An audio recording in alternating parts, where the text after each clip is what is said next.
exciting topic of innovation and creativity. So I have a little challenge for you right away. So let me share the screen.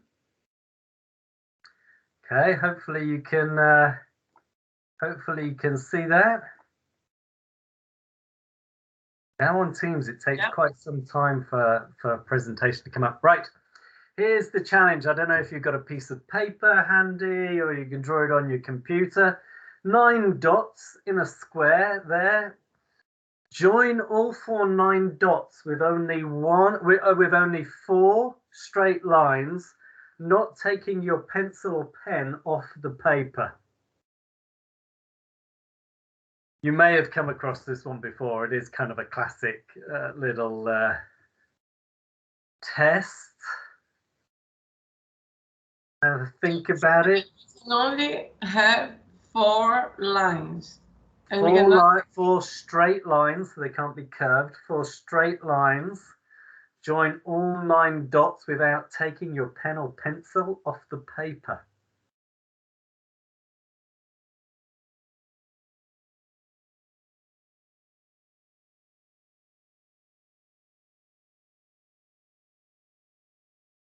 Let me know when you've done it.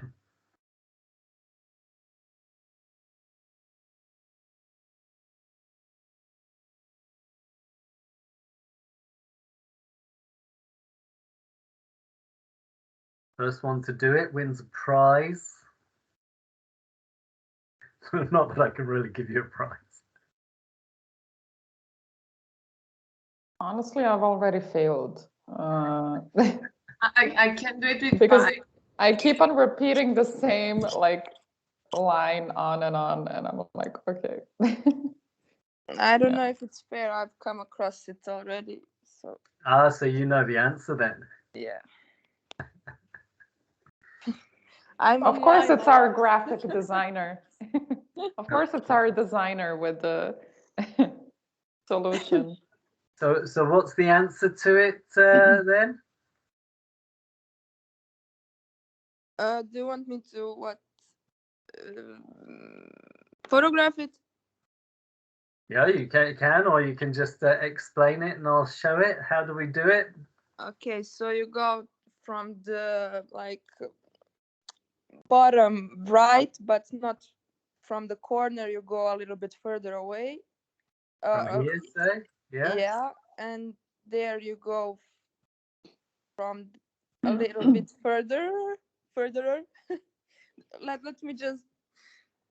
I'm gonna. Yeah, you can share. Go for it. Okay.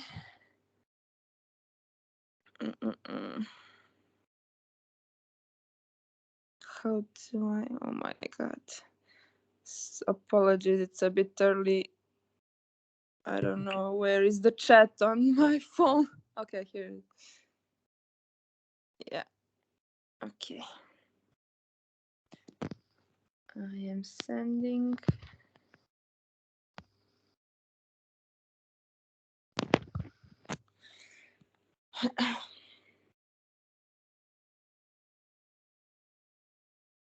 There we go. Can everyone see that in the chat?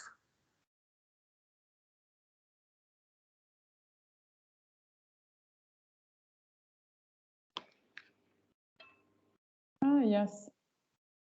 There you go. So yes, you have to go outside of the square. If I take this, I'll just draw it. Sarah, you've already had this challenge before. Yeah, that's what I said. I don't know if it's fair. Okay. So yeah, you go outside a little bit for the first one. Then let me do. And you got to take it even longer outside the box, right? Then you can come back round the entire corner, so it'll be a bit like this.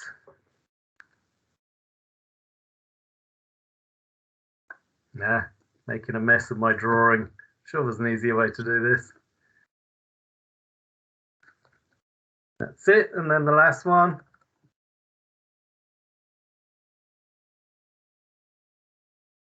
It's a nice challenge to first thing in the morning to take a look at. So that's how you would draw it. How you would draw it. But of course, then the classic answer to it is, you have to think outside the box, right? You have to think outside the box. And we're talking about innovation and creativity. So thinking outside of the norm is really important, right? You know, if you really want to be creative, you really have to think outside of the everyday items or design or solutions that you would normally come across. Let me tell you a little story. So about 20 years ago, I was working as a quality manager in an automotive company. We were making components for cars. Back then, it was actually Rover cars. Rover doesn't exist anymore. It went out of business a few years after I left that company. And there's a reason why it went out of business, right? So they were launching a new car. It was kind of like a new little sports car, the Rover MG. And we had made the components for it. And so some of the components, so we went along to the factory then to meet the designers to, you know, show all of the components so that they could put the first, you know, prototypes together, if you like, of the car. And I had a fantastic argument with the designer of the new car. And the argument went a little bit like this. The designer was going, this car is so innovative. We put so many innovative things on this car. We've got a key. It's a remote control, so you don't have to put the key in anymore. This was 20 years ago, by the way. So remote control keys were, you know, relatively new then. And he was going, we have like a coffee cup holder that you push and it opens out, and a CD player that you press and it opens out by itself. And I'm like, there is nothing innovative about this new car that you've just made. And he's like, yes, but it's very innovative. We have all of this great innovation that we put on the car. And I'm like, no, the car is not innovative. It still has four wheels. It still has an engine. It still has a seat and a steering wheel. It's not innovative. And even the remote control key, I'm saying, look, we've had remote controls for our televisions for 30 years. A remote control key is not innovative. A fantastic argument I was really having with the designer, because he was so, emotional and excited that this car was so innovative. Well, surprise, surprise, the company went out of business only about 4 or 5 years later after that, because, you know, they had nothing new to offer in the market at that time, and the cost and manufacturing were way too high. So they went broke. Innovation is often misunderstood, I think. So when you think about innovation and creativity, what comes to mind?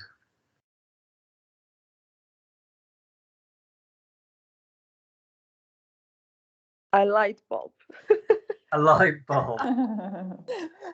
A light above my head. Yeah. Above your head. Ideas, right? Ideas going off. Sure. It's interesting how that representation became the symbol for innovation or creativity. Absolutely. I mean, there's a good reason why the light bulb symbolizes ideas. Why do we use a light bulb for ideas? Well, because it came as an idea, I think, also, and it was one of the more major ones. Absolutely, because it was one of the great innovations, right? And a lot of work and effort went into developing the light bulb. It didn't happen overnight. It took about 4 or 5 years to finally develop a light bulb that worked. But the light bulb is a really good example of true innovation. So let me just share a couple of slides as we go before we jump into a bit of bit of work. I think in general, it's difficult to identify who's creative and who's not, because there's a lot of like copy pasting out there, a lot of faking, a lot of, so it's at the end of the day, when you take a lot of examples and compare them, like it's difficult to really see where that initial idea came from. Absolutely. And usually, you probably know the inventor Nikola Tesla. Oh yeah, absolutely. Who was Serbian.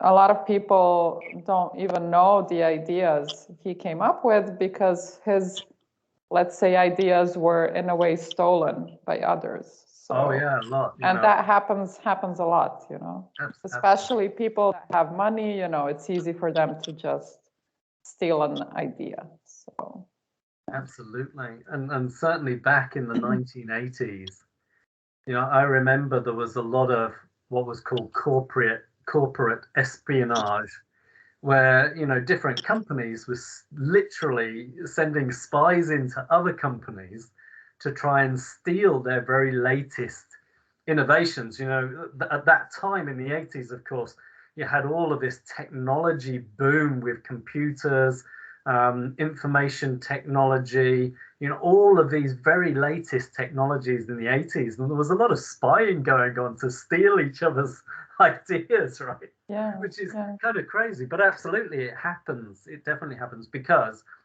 true innovation is very valuable, very, very valuable. And there's a good paper clipping. I like this paper clipping because it kind of puts the idea of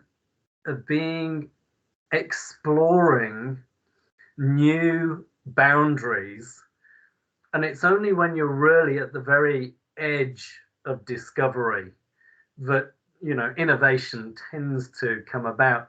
And this was a great advert. I mean, this was back over 100 years ago, right? Men wanted for hazardous journey, small wages, bitter cold, long months of complete darkness, constant danger, safe return doubtful, honor and recognition in the event of success.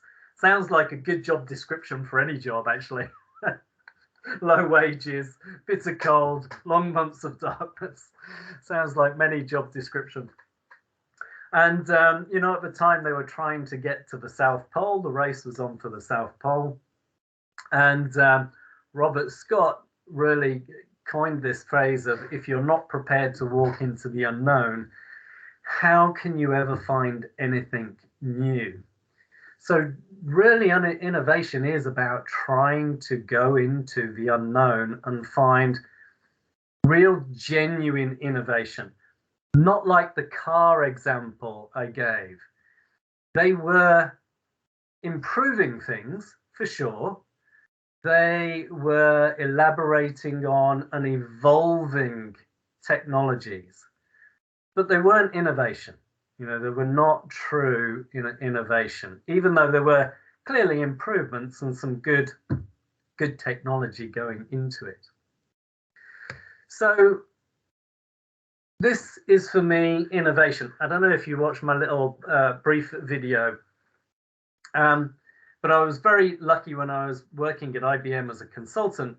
I was really also working at their innovation laboratories here in Switzerland.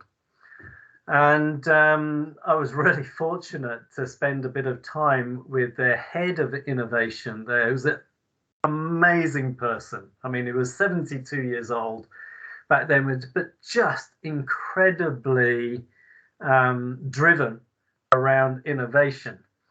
And he really explained the true meaning of innovation to me. And this has really stuck with me ever since, that insight is that kind of deep ideas that, are almost just not possible today, like traveling at the speed of light. Even back in the day, somebody came up with the idea of a satellite orbiting the Earth, but that was 50 years before we had the technology available to create a satellite. Jules Verne, one of the very old science fiction writers, came up with a nuclear submarine, the idea for a nuclear submarine, 150 years ago, almost 120 years ahead of the technology to create a nuclear submarine. Very topical in the news at the moment, nuclear submarines. So that's insight. That's coming up with incredible, insightful ideas, but maybe we just don't have the technology to be able to build that today or do that today. Invention is kind of at the other extreme. This is the car example, you know, where a coffee cup holder that you press and it slowly opens. That's invention. Doesn't really have a huge amount of insight into it. Or the remote control key to open the car door. Again, that's the insight had already come with the remote control to turn your television on and off 30 years before. That was insightful. But really just, you know, converting a remote control for your television into something that opens your car, that's invention. You know, it's a practical solution. Great. You know, it improves things slightly. Of course, where you get the real innovation is when you have both insight and invention at the same time. You know, where you have insight, but you have the technology, or you're close to having the technology to bring it to life. Make sense? Thoughts, reactions?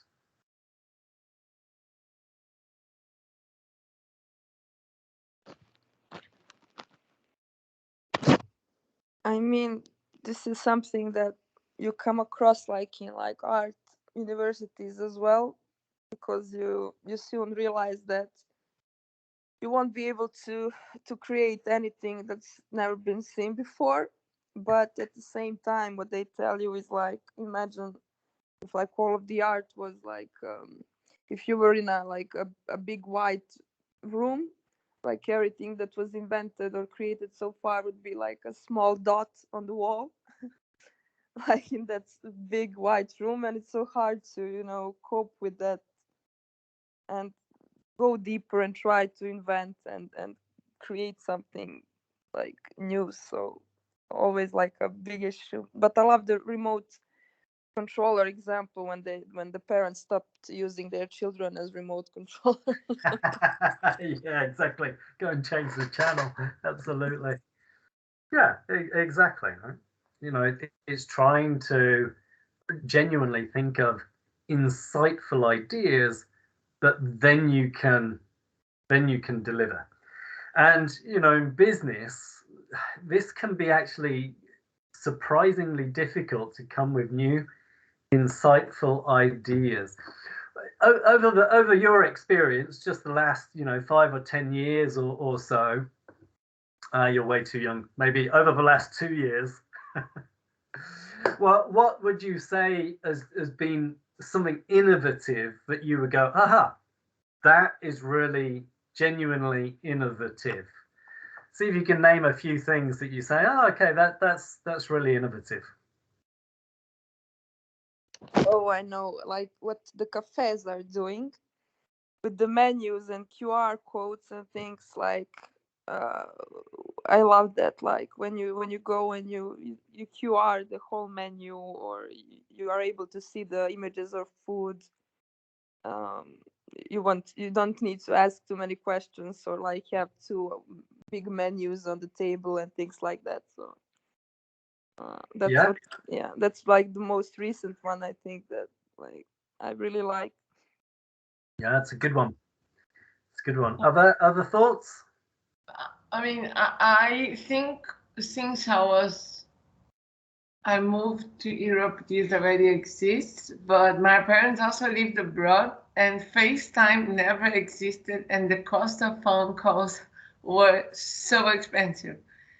And now I live in Europe, and I can just FaceTime with them at any time, and obviously we cannot hug. I hope technology still invents something for hugging. But it's really amazing how you can make yourself present being far away because you have a camera and you just need Wi-Fi.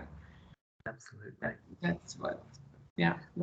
That's a good one. And that's a good story of some insight that came maybe 50 years ago, but the technology wasn't around 50 years ago. However, over time, the technology has developed, and at a certain point in time, that insight became a reality and then became innovation, right? Yeah, and this can often happen. Somebody has, like, traveling at the speed of light. It's a great insight. We don't have the technology today, but maybe way in the future we will have the technology, right? So eventually the technology catches up with the insight. Here's a funny story. This will make me sound really old now. The first time I Skyped, when Skype first came out, I don't know, it must have been about, when did my brother move to Canada? Over 20 years ago, 22 years ago, was the first Skype call. We were very early adopters of Skype because my brother moved to Canada, and it was a free way of keeping up. But then there was about a 3-second delay. So you would say something and you'd kind of have to wait 3 seconds to the answer, because the technology, just wasn't there back then. But now, commonplace technology. It's a good one. It's a good one. Any other thoughts? Yeah, I'm just thinking the same about WhatsApp and like those networks now, and how they changed a bunch of things. When I was little, around 10 years, I remember, because there are a lot of sailors in my town, like almost everybody is like a sailor, a captain on a ship. And you would hear from them once in 10 or 15 days from like a satellite when they catch a signal. And I remember us like looking on the like physical maps where they were, and it was so hard for the families, and now you're able to chat with them like almost all of the time, all day, and things. So exactly, telecommunications, such a huge innovation when the technology has improved. And you also mentioned the kind of menus driven out of a need. Often innovation comes when there's really a critical need. So the pandemic in itself has driven a lot of innovation, because the old way of doing certain stuffs, you couldn't do anymore. So people are almost forced to innovate in situations like that.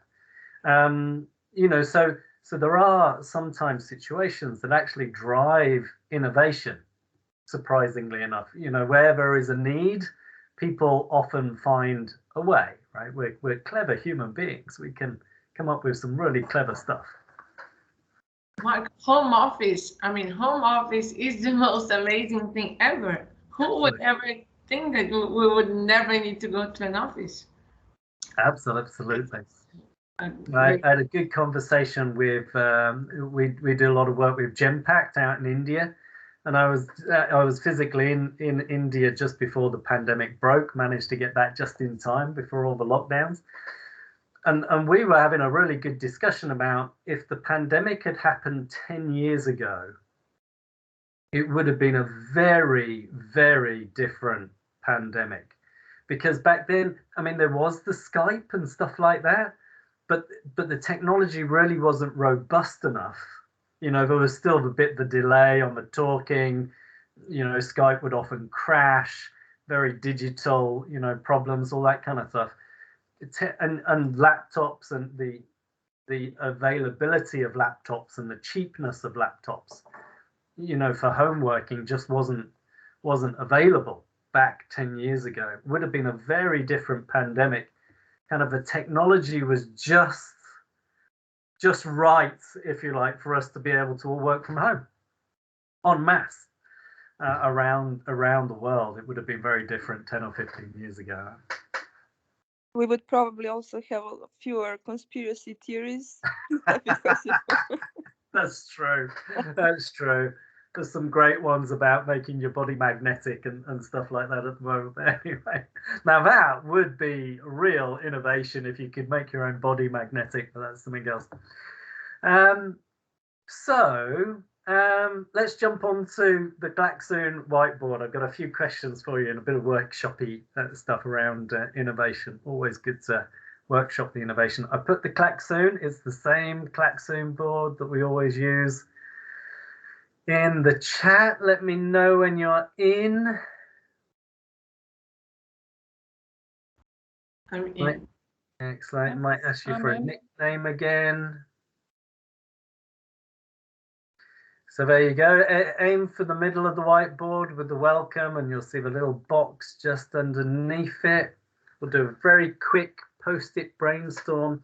So we've talked a lot about innovation. What makes innovation? We've talked about some good examples of innovation. How, though, can we get creative in teams or projects? I'm sure you've worked, experienced companies, kind of getting people into a creative mindset. Somebody also mentioned some people are creative, some people not so creative. So how, when you're working on a big project, or you're working on development work, or you're working in a business, how can we get creative in teams and projects? Go for it. 90 seconds. Throw some post-it notes on the board.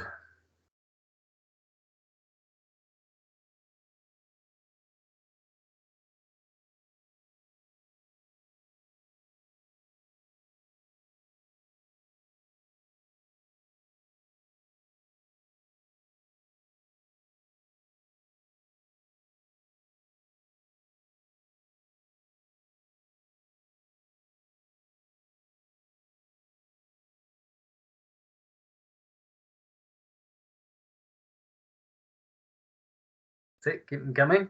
Some good ideas.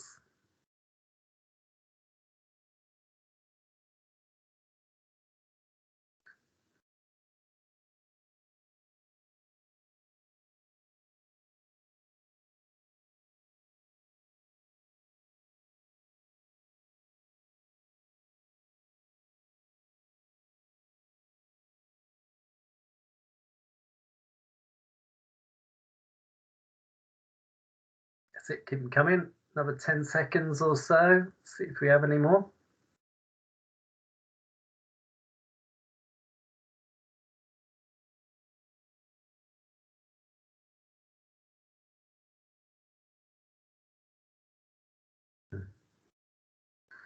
Nice.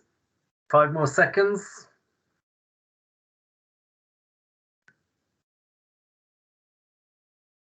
Okay, let's take a quick look then. You've actually got some really good things on here. So you've got make employees comfortable, satisfied. We'll come back to that in a moment. It's really important. Brainstorming together, absolutely. Take some time off just to think about it. Oh, yes. Bring new people and conversations. Conversations. Yeah, conversations. Ran out of time. Absolutely. Yeah. Start new ideas and ways of doing things. Creating challenges. Yes. Flexibility. Team building group sessions. Absolutely. And the last one, I really want to dive into this in a minute, is less hierarchy and give people space to share ideas. Absolutely. All of those are fantastic. And the more that you can do all of those to set the mood almost for creativity, the better the results will be. I've been very fortunate to do lots of experiments around this throughout the years with small and large groups of teams. One of the best sessions I've ever done to really come up with creative ideas, which was also a bit cruel. We had 16 people in the team. We sat in a nice warm office. Outside, it was -18 and snowing. So we took everybody outside with some nice glue vine, gave them lots of post-it notes and said, right, you've got 10 minutes to come up with as many ideas as you possibly can to solve this problem. 280 ideas in 5 minutes and everybody was back inside. It was amazing. Because, we took them out of the workplace and, it was kind of a nice snow. It wasn't, there was no wind. It was it was cold though, absolutely cold. And we kind of got them in the mood to be a bit creative. We'd set the scene, we'd done a bit of homework, so everybody knew what we were working on. And, we made it fun to go outside. We made some snowmen, we had some glühwein, everybody was nice and relaxed. And then we set them the challenge. And I have never seen a group of people work so fast, but really so creatively. They came up with some amazing ideas just in 5 minutes, and the volume of ideas in 5 minutes, because they kind of wanted to get back inside. It put them under a bit of pressure. And that's the idea of like creating challenges, brainstorming together, being flexible. We made the space for them to be creative in that moment. And it was really good. That's just one example. There are many ways of doing it, of course. Bringing new people into the conversation, that can have a profound effect, especially if a team has been a small team that's worked a long time together, because they do tend to get set in, people will tend to get set in their way, right? Their way of thinking.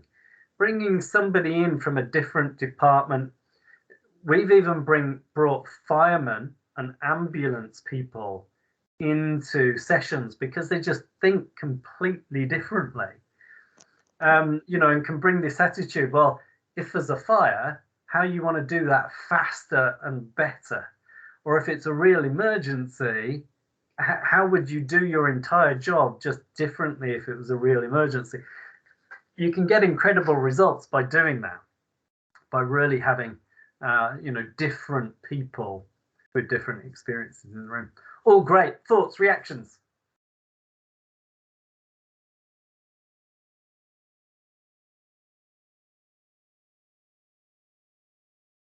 So, yeah, I don't know if I have, because I don't consider myself as creative, but I have experience in 2 companies, and where I was before, which was one of the big 4, you had a very strict role in the company. So I was assistant and I was consultant and I wasn't senior, so I couldn't do certain things, and that's what I was supposed to do, and it was, let's say, inside the box, right?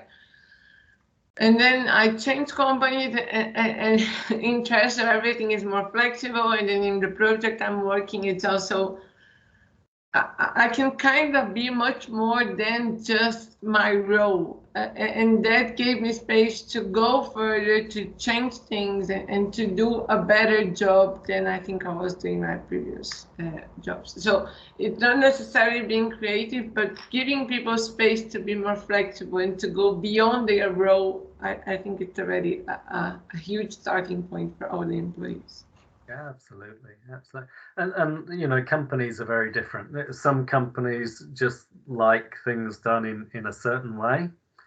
They restrict a lot of creativity because they don't want people to be creative. They don't necessarily need, their business model doesn't need people to be creative. Other companies, famously Google and these Uber and these kind of things, they know they need to innovate constantly. They know they need to continue to invent new ways of doing things. If they don't do that, their business model dies very quickly. And so they try and create a culture of just that, a lot of flexibility, a lot of self-steered delivery, all that kind of good stuff, right? So yeah, there's a huge degree of variability in companies.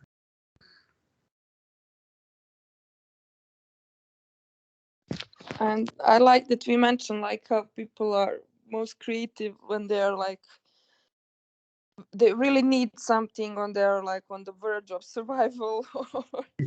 For example, for young people, our verge of survival was like needing to charge our mobile phones. I remember in high school, I think we managed to like put together like a structure of like about 5 or 6, 7 different gadgets or things just to charge our phone because we didn't have the right charger.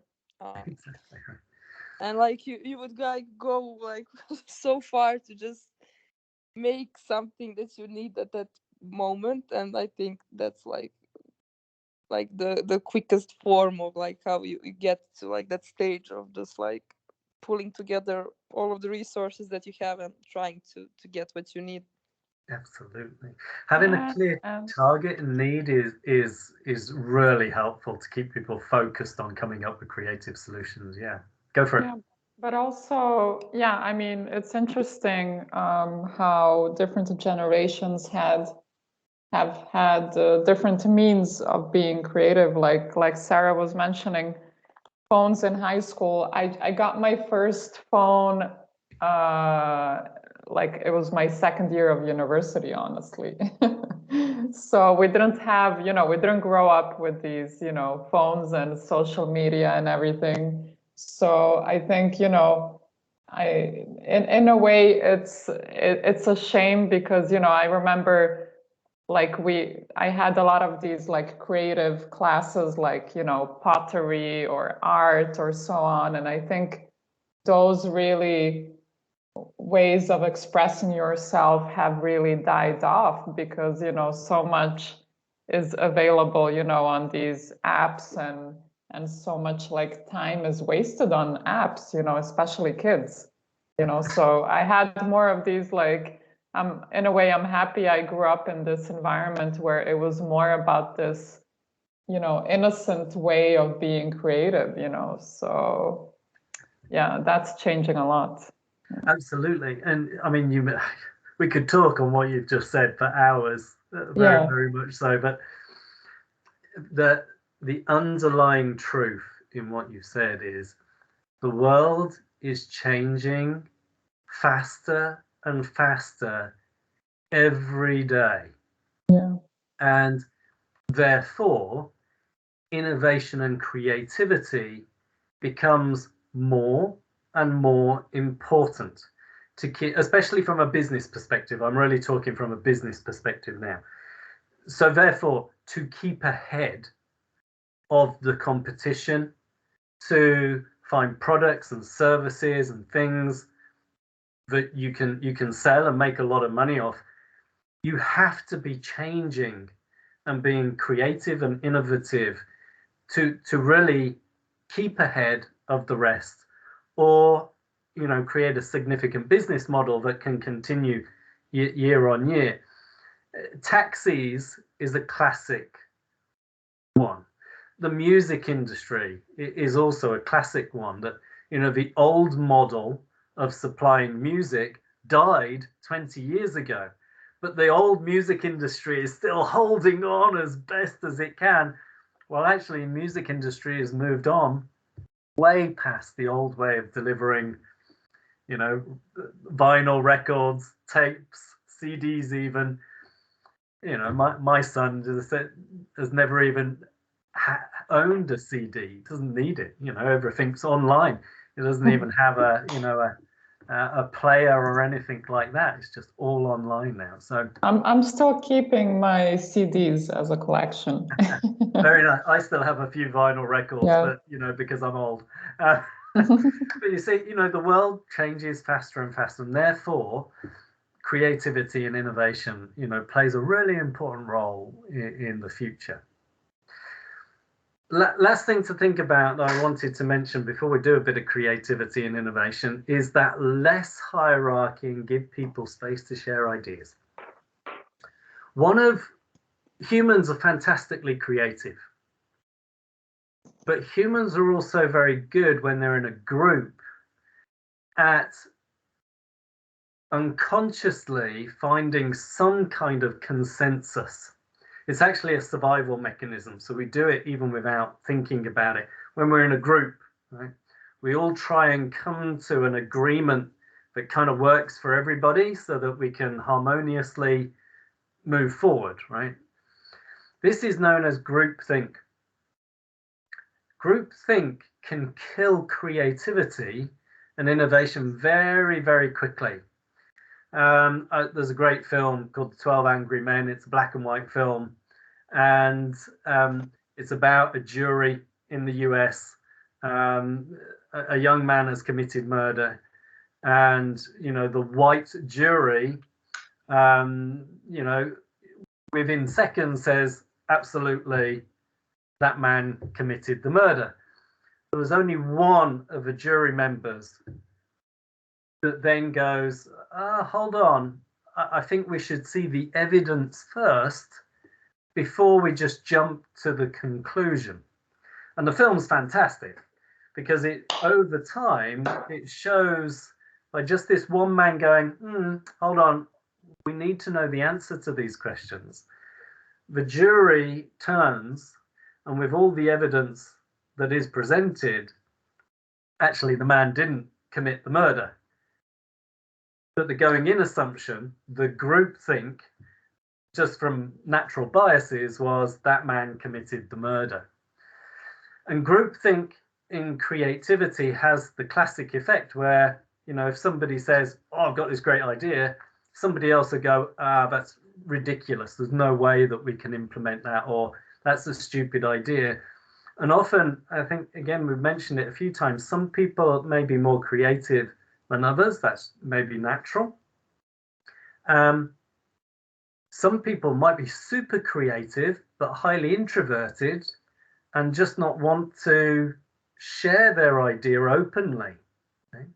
So there may be some great ideas in the group, but they're just not sharing it because maybe the extroverts are a bit loud and, putting any good ideas to the side. So when we want to be creative in teams or projects, it's really important to first try and eliminate the potential for groupthink.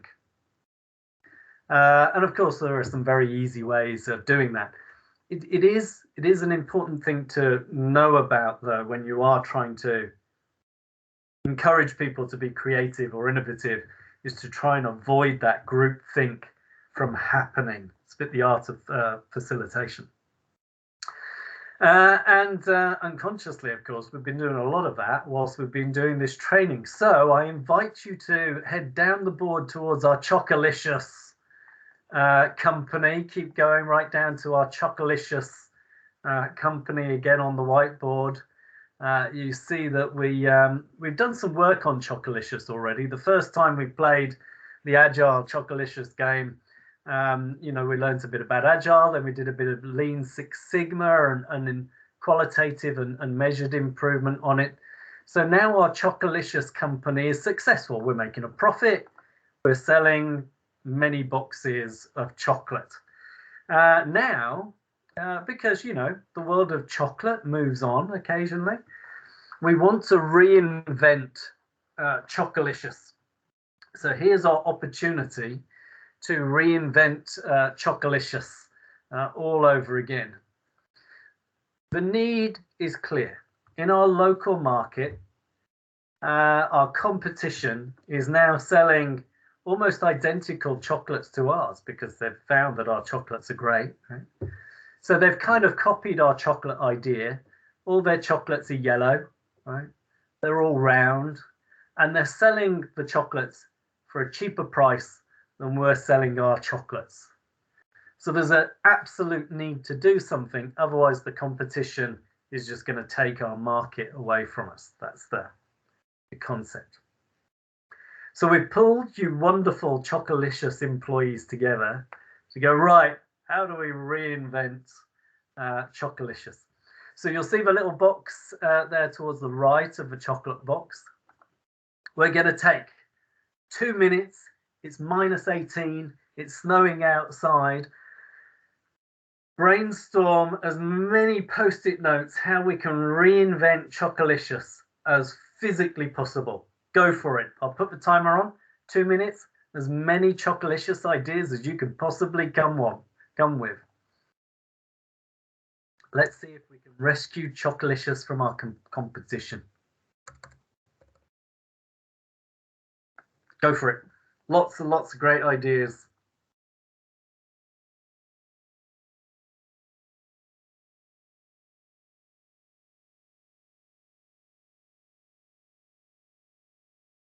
Think about how people feel when they eat chocolate.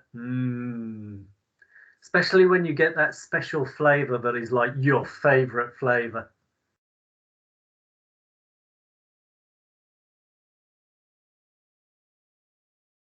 What's it like to go and buy a box of chocolates, especially when that box of chocolates is for you and only you and no one else? It's my box of chocolates.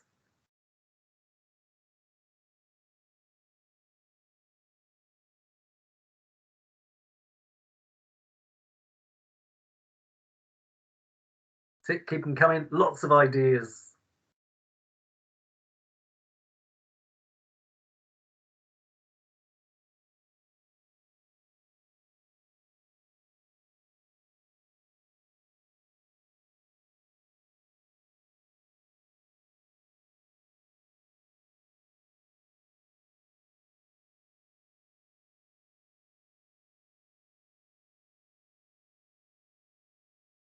Nice, some great ideas. Keep them coming. 30 more seconds. Let's get some more ideas. We could end up starting our own chocolate company by the end of this. Keep them coming.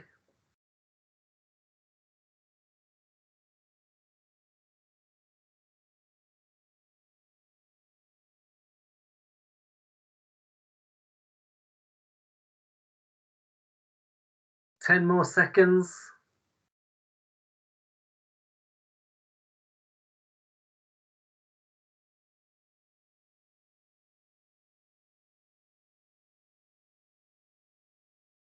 There we go, time's up.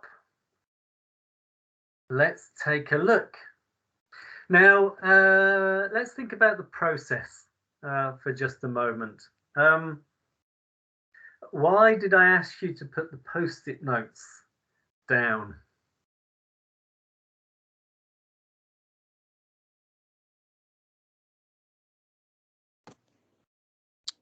That's how we do this coaching thing.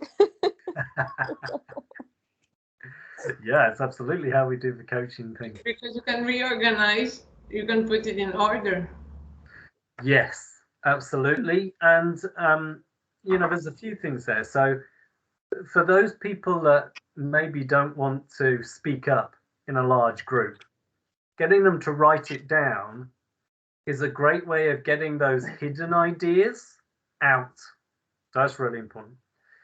Two, absolutely, especially when you get a larger group, what you'll find is you get a lot of the same ideas. And that's a good thing because that reinforces to everybody that, oh, maybe that idea that I had, if, you know, 5 other people had the same idea, that might be a really good idea to go with, right? So it builds some consensus as well. Plus, then it allows you to do things like put them in order, combine them, delete a few that you might not want, modify them as you go along, right? So it sounds kind of stupid, but really post-it notes or pieces of paper, when you're physically together, I do a game of snowballs where I get people to write on paper, on a piece of paper, make it into a snowball, and then throw it at each other, because that kind of makes it fun as well. And then you can look at all the snowballs, and then a similar kind of way, it makes it a bit more fun than just post-it notes. Right? So let's see what we've got then. Change the box style, absolutely. You've got branding, we can put that a bit together. Ship to your address without the need to go into the store. We've got slogan, that could be close to branding. We've got a new way of promoting. Associate chocolates, offer with experience. Offer something else when you buy the chocolates. Good idea. I think we've got chocolates and wine. Great idea. Write your own name and wishes on the box. That's very good. That could be linked to the box style. Home delivery without any additional costs. Made from local milk. Absolutely. Image of the cow on the box style. Absolutely. When you look at that and say we think of, okay, personalize your chocolates and able to write on, you've got associate with experience and order at the same time. How could you combine those 3 things into something of an even better experience. If I'm going online to buy my box of chocolates and I can have experiences or personalize my box, what might that look like? What could you combine that into and modify to make even more exceptional? That's what Coca-Cola did, like with the names on the bottles, where people were like crazy searching for their names, and then other companies started doing it too, writing personal messages, names, like everything you can think of. Absolutely.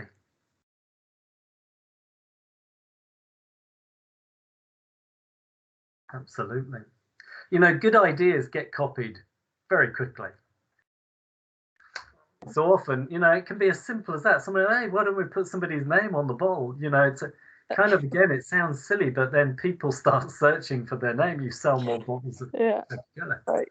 At one point, I think like I owned like 5 or 6 products at home which had like Sarah on them. I only buy groceries which have my name on it.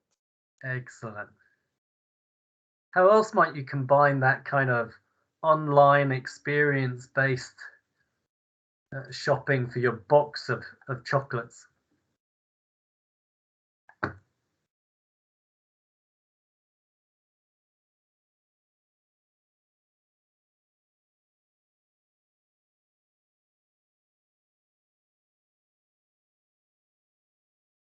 I mean, some like chocolate boxes have like the postcard on them because they are usually gifted for Valentine's or things. So you can write out a note or a wish card. Nice. Absolutely. That makes it even more personalized if you can select a box type and you can have your name printed on it. Even better. And that adds more value, right? If you take a €10 box of chocolates and suddenly, you know, you're buying a Valentine's gift with a name on it, you can double the price, right?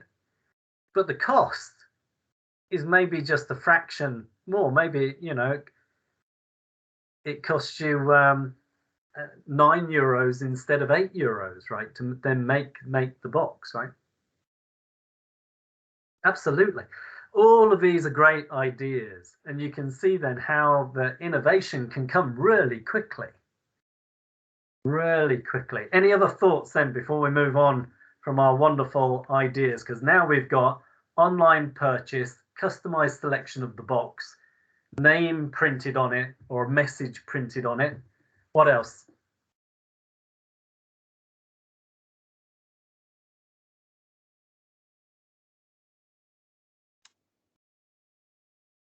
Naked people on there.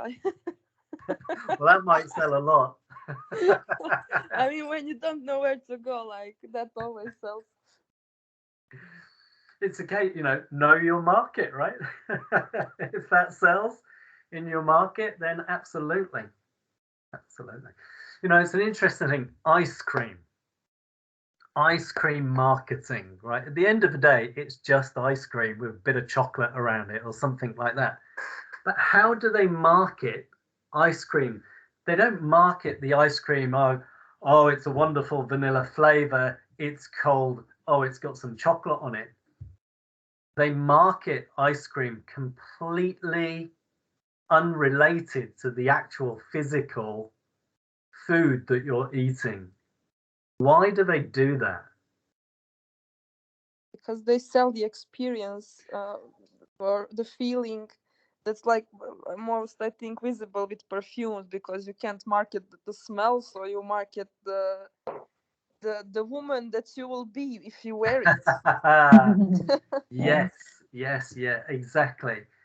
Because there are certain foods that feel a bit luxurious, that feel like you're indulging. You know that you shouldn't eat it, but it's really nice to eat it, right? And that's when they play on the feelings and the experience. Absolutely. You can't see fat people marketing pizza. Absolutely. I've just seen the time. We've managed to eat up our time way too fast. I've been talking too many stories, too many experiences. Apologies for that. But you can see how very quickly you can get teams to be creative in a very simple way. The other thing to think about, I'll just show you very quickly, and I'll send you the material so that you can look through it, is then how do you convert that creativity into reality? So what we've been doing is exploring ideas, no restrictions, maximum creativity, all of the good things that we've talked about very much. That's the exploration phase, and you do research in there. You do your research around the boxes, around the printing technology, around the website. You do all of your research in the explore phase. Can you take your idea into something that's possible to make? Then engage. Now this is an important step. You've come up with your good idea. You've worked out how you can maybe deliver that in reality. Building then engagement with your stakeholder community is really important, because engagement can also be, if we're doing the chocolate example, going to the bank to get some money to buy the printing machine for the chocolate box, right? That would be an engagement activity, engaging stakeholders so that you can build your product. Then execute, that's relatively straightforward, and then evaluate at the end. Once you've got that and you're starting to sell that new product or service, review it. How can you improve it? Does it give you another idea, a spin-off idea? Pivot to a new solution if it hasn't worked at all. And that's the very simple innovation approach, to take fantastic ideas then into reality. And maybe we'll spend a bit of time on that another time. So with that, I think we're at time anyway. I'm sure you've all got other meetings to go and jump onto. So thank you very much for joining today's session. I'll send everything out afterwards. Have a fantastic rest of the week and a great weekend to come. Thank you, Mark. You too. Thank you, Mark. Take care. Bye-bye. Bye. Bye. Bye. Cheers.